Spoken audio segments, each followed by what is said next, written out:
वनस्पति श्रोत्रपतिर्विज्ञानपति एतत्ततो भवति आकाशशरीरं ब्रह्म सत्यात्मप्राणारामं मनानन्दम् शान्तिसमृद्धममृतम् ये प्राचीनयोग्योपास्व पृथिव्यन्तरिक्षं ज्योतिषमान्तरदिशः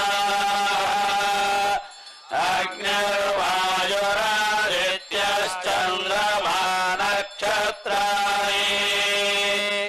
आपौषधयो वनस्पतयाकाशात्मा इत्यधिभूतम् अधाध्यात्मम् प्राणो व्यानोपानबुधानः समानः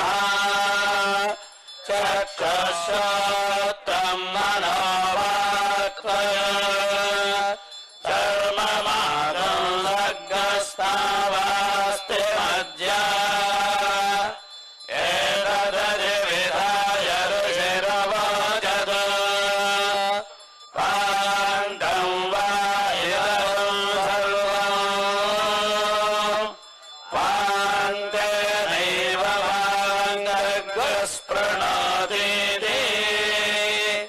ओमिति ब्रह्मा ओमितीदं सर्वम्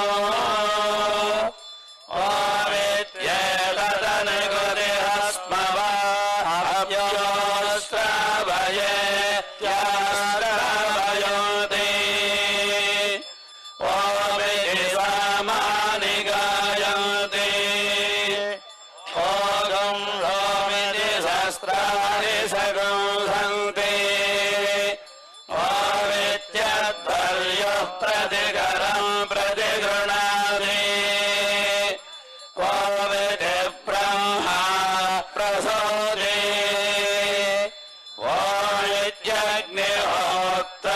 ओमित्यग्निहोत्रमनुजानाति ओमिति ब्राह्मणः प्रवक्ष्यन्नः ब्रह्माप्नवानीति ब्रह्मैवोवाप्नोति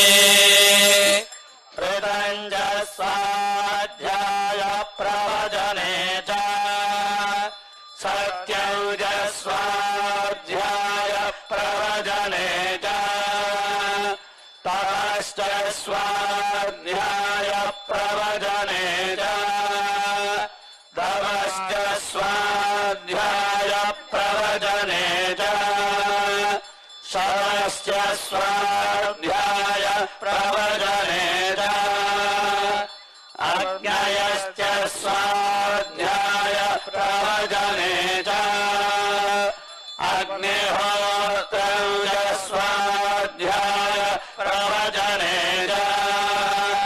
अधिधयश्च स्वाध्याय प्रवचने च मारुषं च स्वाध्याय प्रवचने च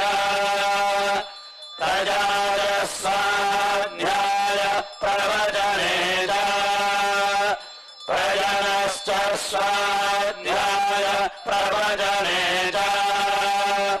प्रजातिश्च स्वाध्याय प्रवचने च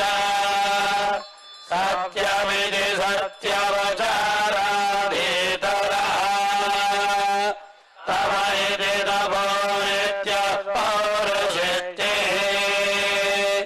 स्वाध्याय प्रवचने इति नामोद्गर्यः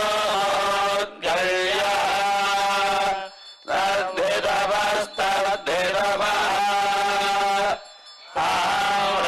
ताम्रक्षरेणिव कीर्तिपृष्ठङ्गिरेणिव भववित्रवाजिनीव स्वरुरस्मि द्रविणं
तस्माद्वा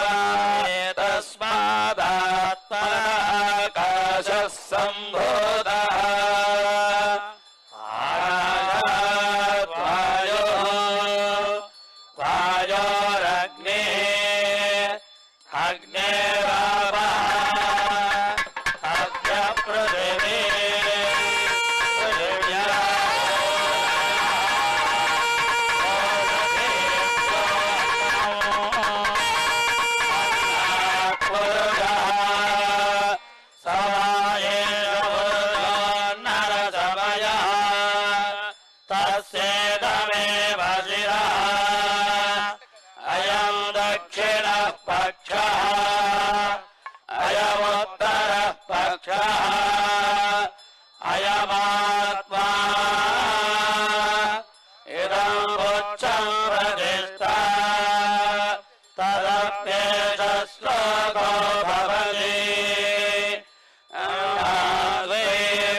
सामोत्तरः पक्षः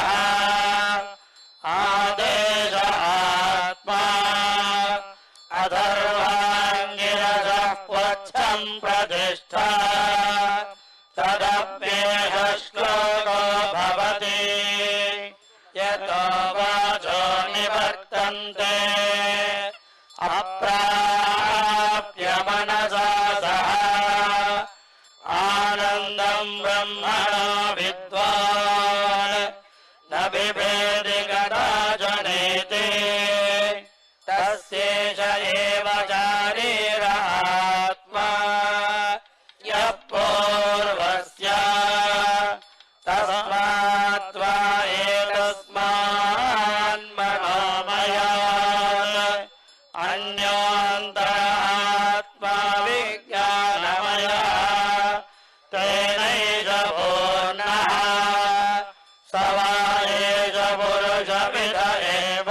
तस्य पुरुषविदतान् अन्वयम् पुरुषविदः तस्य श्रद्धैव शिरः ऋतम् दक्षिणः पक्षः सत्यमुत्तरः पक्षः योग आत्मा महःपुच्छम् प्रतिष्ठा तदप्येष श्लोको भवति विज्ञानै यज्ञम् तनुते कर्माणि तनुतेऽपि च विज्ञानम् देवाः सर्वे ब्रह्म ज्येष्ठमुपासते विज्ञानम् ब्रह्म चेद्वेद तस्माच्चेन्न प्रमाद्यते शरीरे पापनो हित्वा सर्वान् कामान् समश्नुत इति तस्यैष एव शारीरात्मा यः पूर्वस्य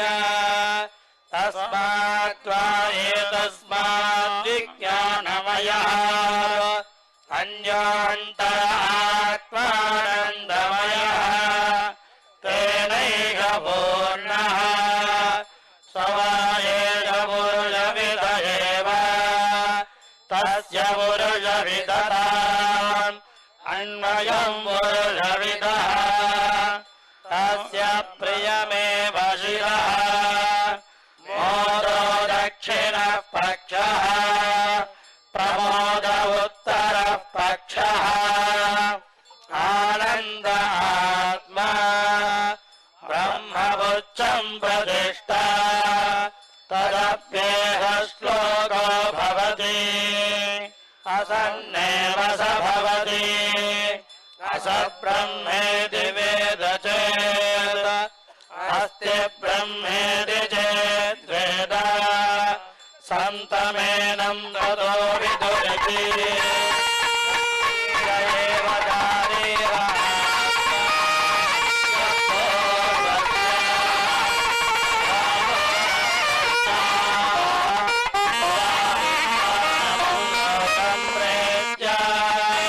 कश्चन गच्छति आहो विद्वानमन्लोकम् प्रेत्य कश्चित् समश्नुता ओ सोगामयता बहुस्याम् प्रजायेति सदवोदप्यता सर्वस्तत्त्वा इदगौ सर्वमसृजता यदिदम् किञ्च तत्सृष्ट्वा तदेवानुप्राविशत् तदनुप्रविश्य सच्चभवतु निरुक्तम् च निरुक्तम् च निलयनम् च निलयनम् च विज्ञानम् च विज्ञानम् च सत्यम् च नृतम् च सत्यमभवत् यदिदम् किञ्च तत्सत्यमित्यारक्षते तदप्येष श्लोको भवति असत्वा इदमग्रासीत् ततो वै सजायत तदात्मानग्रस्वयमकुरुत तस्मात् सकृतमुच्यत इति यद्वै तत्सुकृतम् रसो वै सः रसग्रह्येवायम् लब्ध्वानन्दे भवति कोऽप्येवान्यात् कः प्राण्यात् यदेवाकाशमानन्दो न स्यात् एषः केवानन्दयाति यदा केवैष एतस्मिन्न दृश्येनात्मे निरुक्ते निलयने भय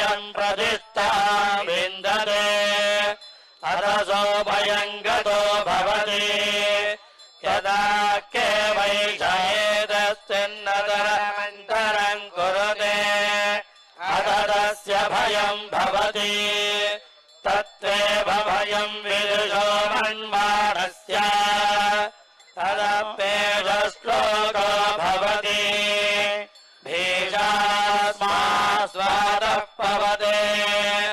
भीषोतेति सूर्यः भीषास्माग्निश्चेन्द्रश्च मृत्युर्धावति पञ्चमनिति सैषानन्दस्य मीमांसा भवति युवा स्यात् साधु युवाध्यायकः आदिष्ठो जुडिष्ठो बलिष्ठः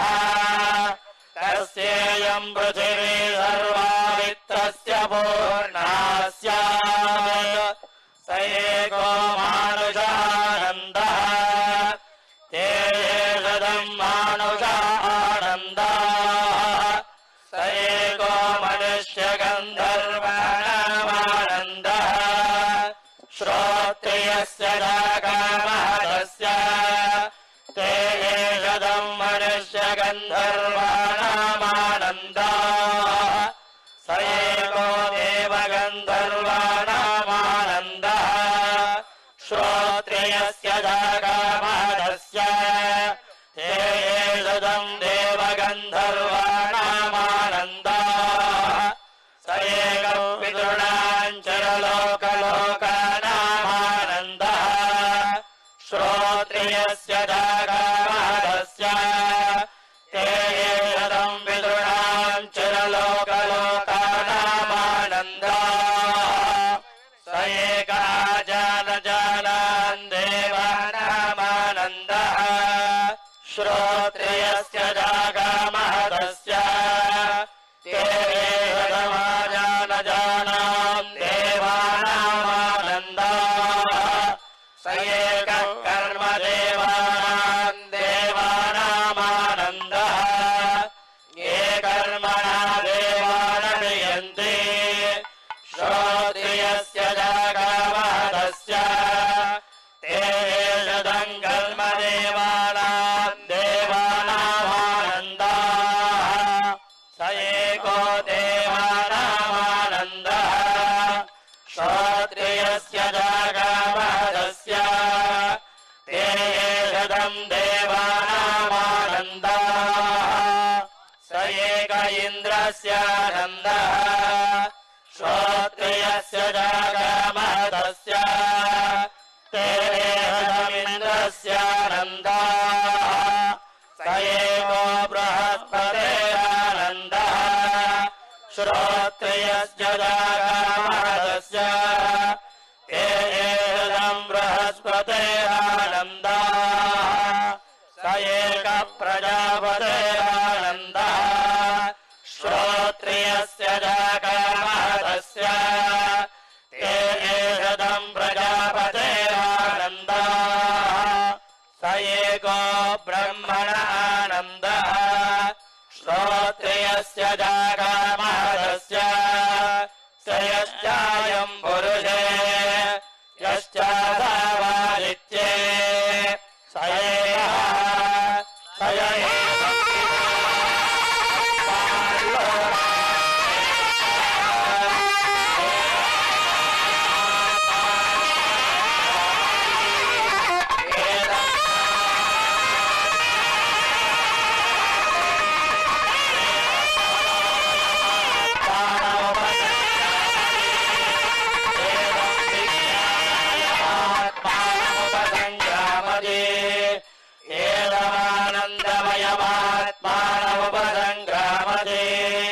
तदप्येह श्लोको भवति यतो वाचो निवर्तन्ते अप्राप्य मनसा सह आनन्दम् ब्रह्मणो विद्वान् न विवेदि कुतश्च नेति एतम् हवावनतपति किमहम् साधुना करवम् किमहम् पापमकरवमिति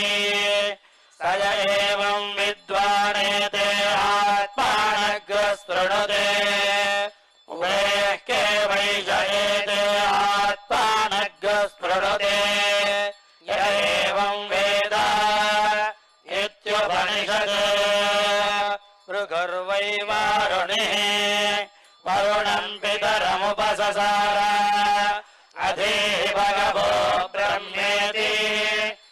तस्मा एतत्त्ववाच अन्नं प्राणं चक्षुश्रोत्रं मनोवाचमिति तगोवाच यतो वा इमानि भूतानि जायन्ते केन जातानि जीवन्ति यप्रयन्त्य विषं विशन्ति तद्विज्ञारस्व तब्रह्मेति सतपादप्यदा सदवस्तत्वा अन्नं ब्रह्मेति व्यजानात् अन्नाद्देव खल्विमानि भूतानि जायन्ते अन्नेन जातानि जीवन्ति अन्नं प्रयन्त्य विषं विशन्तीति तद्विज्ञाय पुनरेव वरुणं पितरमुपससार अधी भगवो ब्रह्मेति तगोवाच तपसा ब्रह्म विजिज्ञासस्व तपो ब्रह्मेति सदवोऽप्यया सदवस्तत्वा प्राणो ब्रह्मेरिव्ययानात् प्राणाद्येव खल्विमानि भूतानि जायन्ते प्राणेन जातानि जीवन्ति प्राणं प्रयन्त्य विषं विशन्तीति तद्विज्ञाय पुनरेव वरुणं पितरमुपससार अधीः भगवो ब्रह्मेति तगोवाच तपसा ब्रह्म विजिज्ञासस्व तपो ब्रह्मेति सतपोऽप्यया सतवस्तत्वा मनो ब्रह्मेति व्यजानात् मनसो केव खल्विमानि भूतानि जायन्ते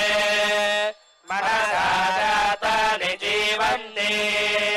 मनः प्रयन्त्य विषं विशन्तीति तद्विज्ञाय पुनरेव वरुणं पितरमुपससार अधीः भगवो ब्रह्मेति तगोवाच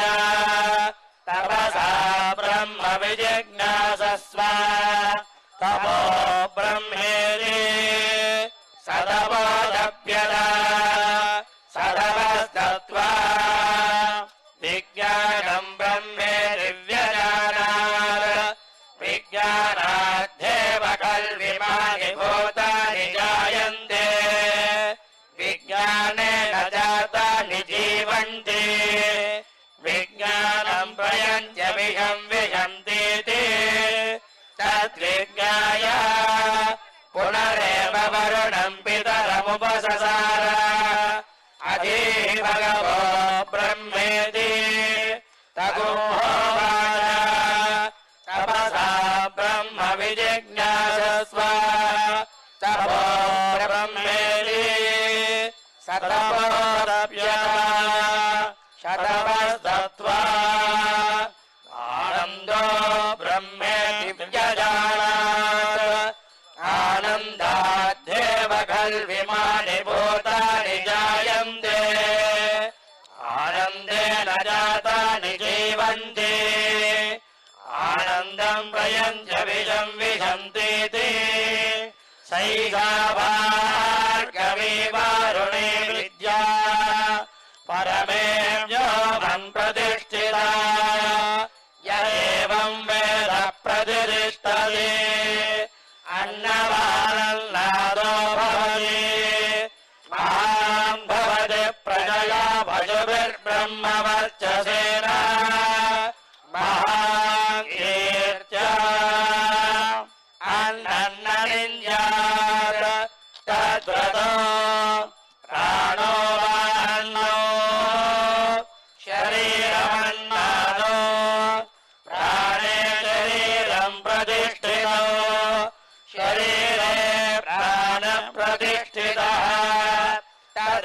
तदेतदन्नमन्ये प्रतिष्ठितो स य एतदन्नमन्ये प्रतिष्ठितं वेद प्रतिष्ठते अन्नवा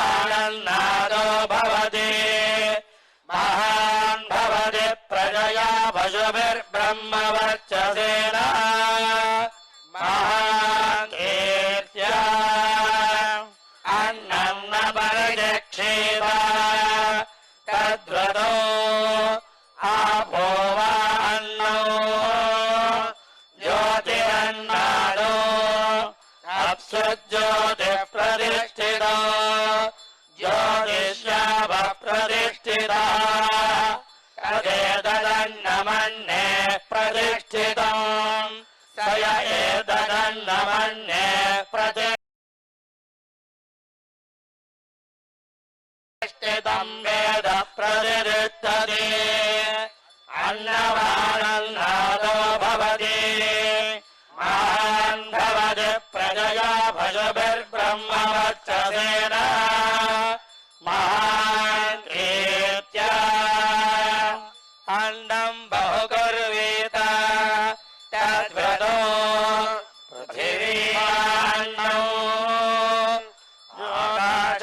आकाशोन्नतः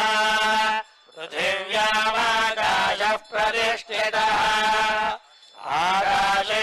पृथिवी प्रतिष्ठिता तदेतदन्नमन्ये प्रतिष्ठितम् स य एतदन्नमन्ये प्रतिष्ठितम् वेद प्रतिष्ठति अन्नवानन्नादो भवति महान् भवति प्रजया भजभिर्ब्रह्मवर्चसेन महान् कीर्त्या न कञ्चनवगतो प्रत्यादिक्षीत तद्व्रतम् तस्माज्जया गया च विहया भक्पन्नम् प्राप्ययात् अराध्यस्मान्न विद्या चक्षते एतद्वै मुखतोऽन्नगौराद्धम् मुखतोऽस्मान्नगौराध्यते एतद्वै मध्यतोऽन्नगौराद्धम् मध्यतोऽस्मान्नगौराध्यते एतत्त्वान्ततोऽन्नगौराद्धम् अन्ततोऽस्मान्नगौराध्यते य एवं वेद क्षेम इति वाचि योगक्षेम इति प्राणापानयोः कर्मेति हस्तयोः गतिरिति पादयोः विमुक्तिरिति पायोः इति मानुषी समाज्ञा अथ दैवी तृप्तिरिति वृष्टो बलमिति विद्युति यश इति पशुषु ज्योतिरिति नक्षत्रेषु प्रजातिरमतमानन्द इत्युपस्थे सर्वमित्याकाशे तत्प्रतिष्ठेत्युपासीत प्रतिष्ठावान् भवति तन्मह इत्युपासीत महान् भवति तन्मन इत्युपासीत मानवान् भवति तन्नम इत्युपासीत नम्यन्ते स्मै कामाः तब्रह्मेत्युपासीत ब्रह्मवान् भवति तब्रह्मण परिमल इत्युपासीत परेयम् म्रियन्ते द्विषन्तः सपत्नाः पर्ये प्रिया भ्रातृव्याः स यश्चायम् पुरुषे यश्चासावादित्ये स एकः स य एवंविद अस्माल्लोकाः प्रेत्य एतमन्नमयमात्मानमुपसङ्क्रम्य एतम् प्राणमयमात्मानमुपसङ्क्रम्य एतम् मनोमयमात्मानमुपसङ्क्रम्य एतम् विज्ञानमयमात्मानमुपसङ्क्रम्य एतमानन्दमयमात्मानमुपसङ्क्रम्य इमान् लोकान्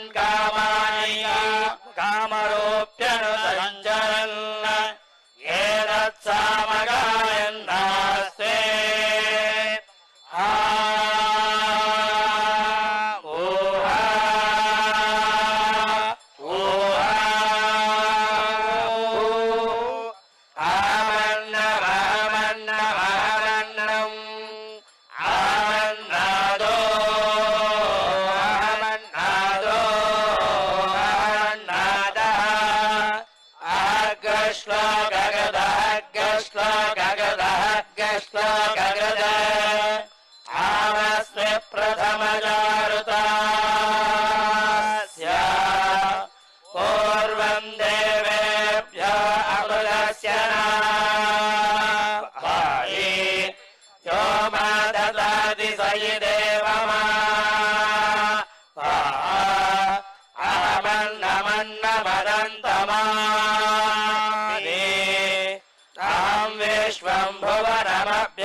ज्योति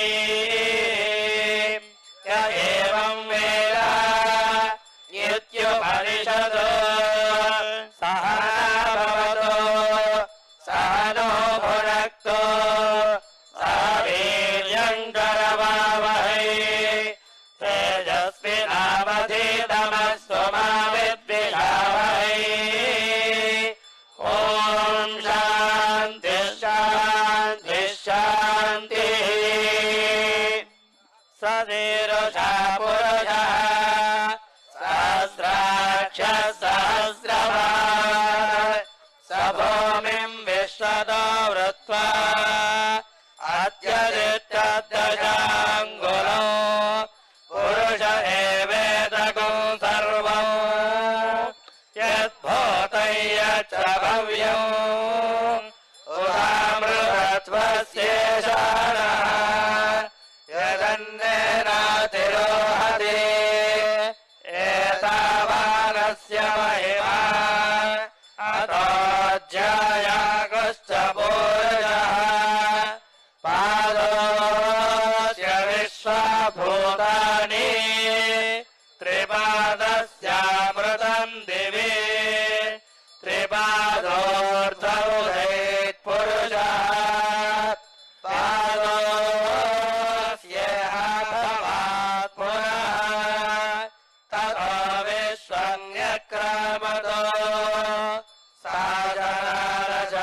साजनारजनेऽभिः तस्मात् विराजजायत विराजो हरिपुरुषः स जातो अत्यरिच्यत पश्चात् भूमिमधो पुरः यत्पुरुषेण हविषा देवायज्ञमदन्वतात् वसन्तोऽस्यासीराज्यो ग्रीष्मयुध्वशरद्धविः सप्तास्यासन् परिधयः त्रिसप्तसमिधः कृताः देवायज्ञम् तन्वानः अभद्रम् पुरुषम् पशो तैयज्ञम् परेश प्रोक्षन्न पुरुषम् जातवक्रतः तेन देवायजन्तान्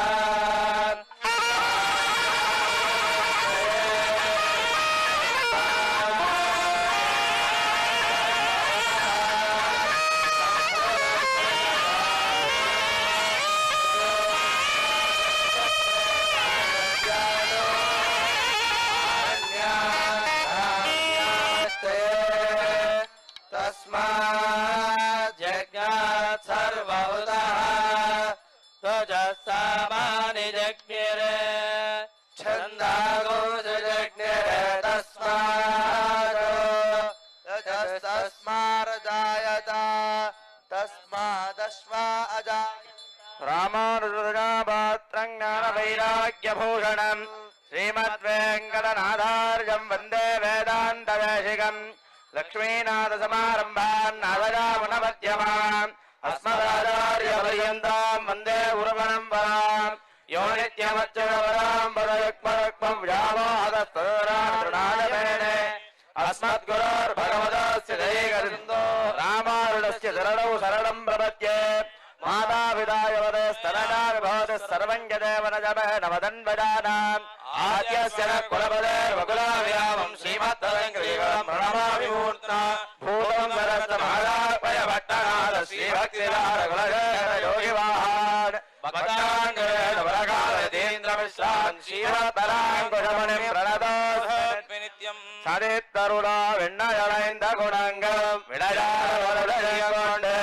தென்னலை தேய்த்த கிழக்கணொட்டை புலி பழங்கொண்டு இங்கே தலை போதமிருந்தேன் நன்னழைந்த குணங்கம் விளையாடு பலதயங்கொண்டு தென்னவிழா உன்னை தேய்த்த கிழக்கணொட்டை பழம் கொண்டு இங்கே தலை போதமிருந்தேன் நன்னலையோடச்செவிடு கட்டரம்ப விடுத்திட்டால் தென்னை கெடுவாக தென்னை திரட்ட விளங்குமாங்காண்பன் என்னவராமரம் சாய்த்தாய் நீரந்த திருவோணம் என்னுடைய நீராட வேண்டும் எம்பிரானோட தேவாய் ஏச்சுமலை உண்டா கண்டு வெள்ளயம் நெல்லாத நெஞ்சம் ஆயிரம் எல்லாரும் கோடி அழைக்கவும் நான் முளையனையோடு கடாரத்தில் போட்டு வைத்தேன் வாய்த்தவாய் மஞ்சள் கஞ்சன் புனர்பெரில் வந்த கடித கணமுறைத்து வஞ்சகப்பே மகள் துஞ்ச வாய்முறை வைத்த பிரானே ஜலம் தெங்கைய நீரன் அஞ்சலமும் கொண்டு வைத்தேன் அழகனே நீராய் அப்பம் கலந்தது தொண்டு அப்பாரல் பாடல் கலந்து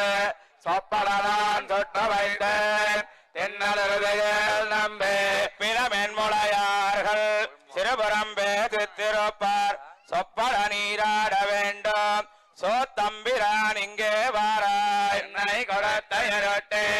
இளம் வெள்ளை வெள்ளை எழுப்பு கண்ணனை பரட்ட விளத்து கலகண்ட செய்யம் பிரானிகள் தருவான் புலிகளோத நீர் போலே வண்ணம் மழிய நம்பி மஞ்சனமான நீ வாராய் பாலம் தஜரம் கலைந்த உறவேல் வைத்த வெண்ணை திறந்ததவே முதலாக நம்பிரானே இருந்த நத்தாயலர் ஜோத்தும் என்பதனால் விரன் முன்னே மறைந்தும் முறையாட மாட்டேன் எம்பிரான் ஓடாதே வாராய் நினைவாளை கட்டு கணிகளது ராஜரந்து பின்தொடர்ந்தோடு ஓர் பாம்பை பிடத்த கொண்டாட்டினாய் போலும் நம்பி நீ பிறந்த திருநன்னாள் அன்று நீ நீராட வேண்டும் ஓடாதே வாராய் ஊனே தொலைவனல் போக்கு புலிதலைந்த ஒன்மேனே காணே பிறத முகப்பன் அகிலம் கண்டார் பரப்பமம் இல்லாதாய் தப்பின்னை காணில் இருக்கும் மாணிக்கமே என் மணியே மஞ்சளமாட நீ வாராய் மேலே நிறத்த கண்ணவிராட யுகந்த வார்மலி கொங்கை சோதை மஞ்சனமாட்டிய வார்த்தை மணித்தல் புதவகோன் பட்டர் பிரான் சொன்ன பாடல் தமிழ் வல்லார் தீவிரையாதும் மிளரே மணிமேனி நிறத்த கண்ணர் பிரானை உணர்ந்து வார்மலி கொங்கை சோதை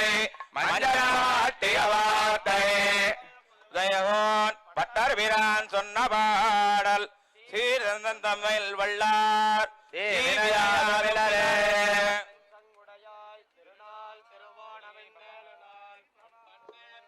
दिग्विजयी भव दुर्जय मधुकैटभ महासुर निराकृति समय संभ्रम परिश्रमापनोदनाय दुरधिगम विधिवर बल दुर्ललित हिरण्यकशिपु वक्ष कवाट पठन घटितायास निरसनाय नव पल्लव मृदुल निज चरण नलिन रचित दंडकारण्य संचरण प्रयास परिहाराय నిఖిల జగదజిక భుజ బల వర బల దశలపన లపన దశక పునః పునహృదయ సమాపన సమంచిత స్వేద ప్రపంచ నిరంజనాయ అగణ్య పుణ్య బంధుజన కృత కారుణ్య నిజ భక్తాగ్రగణ్య పాండుతనయ వరేణ్య రథ దురగ స్నాపన గోపన ప్రసాదన నానాగతి సాధన కషాతారణాది సారథ్య కృత్య ప్రభృతి భక్త పారవస్య సత్యాపన వ్యాపార శత సమాగత శాంతి సమాపనాయ వాణీంద్రాణి శర్వాణి రతి ప్రభృతి సురవర సుందరి బృందావందర వన్య మందరి తథా దాన తనువల్లి కల్పవల్లి అమృతవల్లి పరిపక్వ పలాయమాన మధురాధర చుంబనాలింగనాది నానా విధరతి బంధ ప్రబంధ సంబంధి శ్రమ జలశేఖర నికర నిరాకరణాయ సనక సనంద సునందనంద నారదాది మహర్షి బృంద సమానీత విరజాజాక్నవీ కవేరజా తుంగవేది తుంగభద్ర గోదావరి నర్మదా ప్రభృతి పుణ్య సరిద్వర సమానీత దివ్యోదక ప్రపంచిరేణ ఏలాలవంగత్వ కోలలామజ్జ చంపక ముకుల కుంకుమ కుసుమ ఘనసార సిద్ధార్థ ప్రభృతి సుగంధి ద్రవ్య నవ్య భవ్య మేళన సురభిలేన నిజాగమధురేణ సకల వేద పారీణ సమారాధక పరమ భాగవత సభక్తి ప్రణయ వినయ సందన్యమాన స్నాన శాటికా ప్రదాన అర్ఘ్యపాద్యాచమన పాదపీఠ ప్రదాన జిక్వా నిర్లేఖన గంధోషాచమన ముఖవాసతాంబూల అభ్యంగోధ్వర్తన ఆమలక తోయ ప్రదాన కంకద ప్లోత వస్త్ర దేహ శోధన కూర్చ ప్రసాదన హరిద్రాలేపన కుంకుమాలేపన సహస్రధారా స్నాన అంగమార్జనాద్యుపచార సమాలోకన జనిత విస్మయ జననేన నిర్మిమేషేణ నిజ సేవా పరవశ శ్రీ వైష్ణవ నివహ పరిపఠ్యమాన పురుష సూక్త విష్ణు సూక్త నారాయణానువాక శ్రీ సూక్త భూ సూక్త వల్లీ నీలా సూక్త వల్లీత్రయ శాంతి పంచక ద్రావిడ గాధాది సాధారణ ఘోషణ ఘోషిత కులగిరి వహర బహర శాయి కంఠీరవ ప్రబోధేన గజానన జయత్సేన హరిముఖ ప్రముఖ విశ్వక్సేన పరిజన వాద్యమాన వీణా వేణ మృదంగ పటహ కాహల జల్లరీ మురజా శంఖభేరే నాగస్వర ప్రభృతి దివ్య వాద్య ఘోష ముఖరిత దిగంతరేణ శ్రీ స్వామి పుష్కరిణి చంద్ర పుష్కరిణి నిత్య పుష్కరిణి అనంత సరసి ముఖానంద సరస్ సమానీత పావన మధుర శుచీతల శుభగ శతధారా సహస్రధారా శంఖధారా పద్మధారా ఘోషృంగధారాదిమ వివిధ విచిత్ర ధారా కోటి పతన పరిపాటి నిరంతర ప్రేక్షణారాంగిర ప్రేక్షణ జననయన నిర్మిమేష బృందేన శ్రీమదభిషేక మంగళాంగీకృతేన సుశీతల సుభగ దివ్య మంగళ విగ్రహ శ్రీ సీతా లక్ష్మణ సమేత శ్రీ కోదండరామ స్వామినః పరిపూర్ణానందో భవ జయీ భవ సహస్రాక్ష సహస్రపాద సభూమిం విశ్వతో విత్వా అత్యవిష్టధ్వజాంగుళం పురుష ఏవేదం సర్వం యద్భూతం యచ్చ భవ్యం ఉదాహృతత్వశేషానః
Bye.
श्रीराम राम रामेति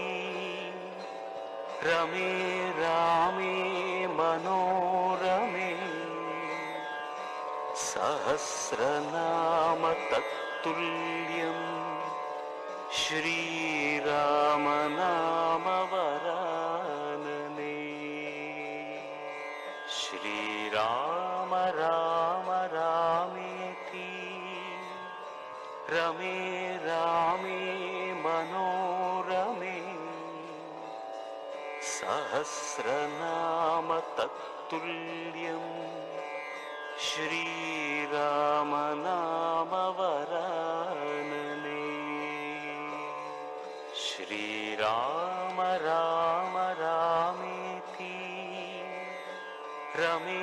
रामे मनोरमे सहस्रनाम तत्तुल्यं श्रीराम नाम वरानने श्रीराम राम रामेति रमे रामे मनोरमे सहस्रनाम तत्तुल्यं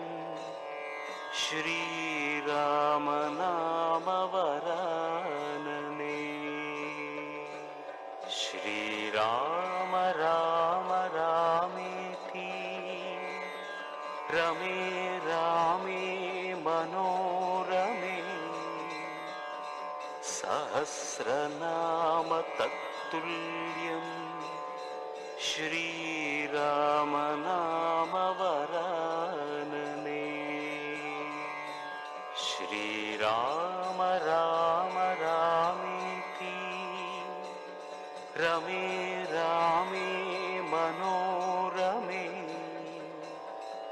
सहस्रनाम तत्तुल्यं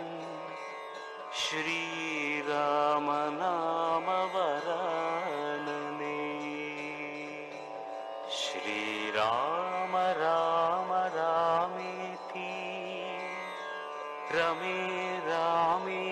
मनोरमे सहस्रनाम तत्तुल्यं श्रीराम नाम वरानने श्रीराम राम रामेति रमे रामे मनोरमे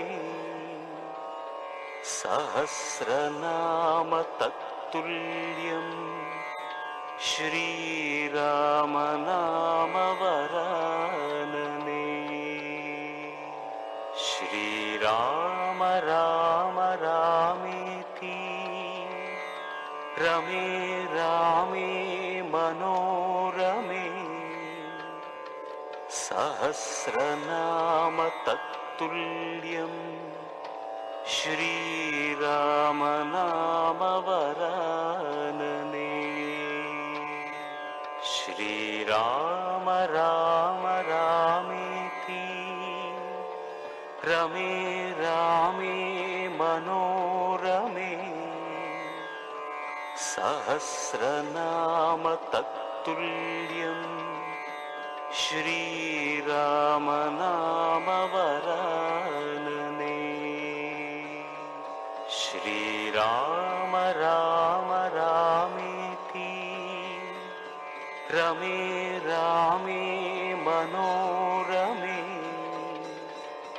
सहस्रनाम तत्तुल्यं श्रीराम नाम वरानने श्रीराम राम रामेति रमे रामे मनोरमे सहस्रनाम तत्तुल्यं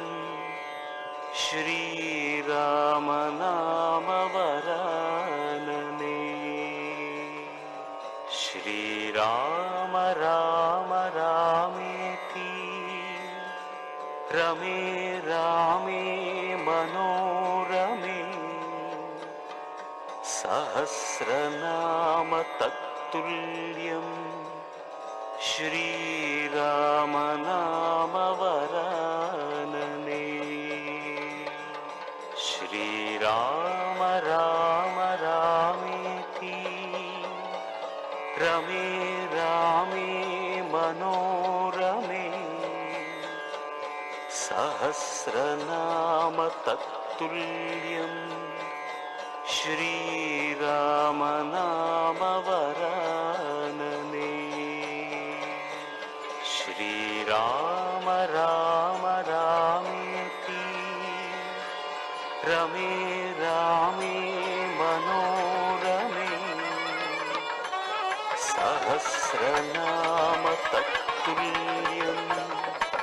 श्रीराम नाम वरानने। श्रीराम राम रामेति रमे रामे मनोरमे। सहस्रनाम तत्तुल्यम् श्रीराम नाम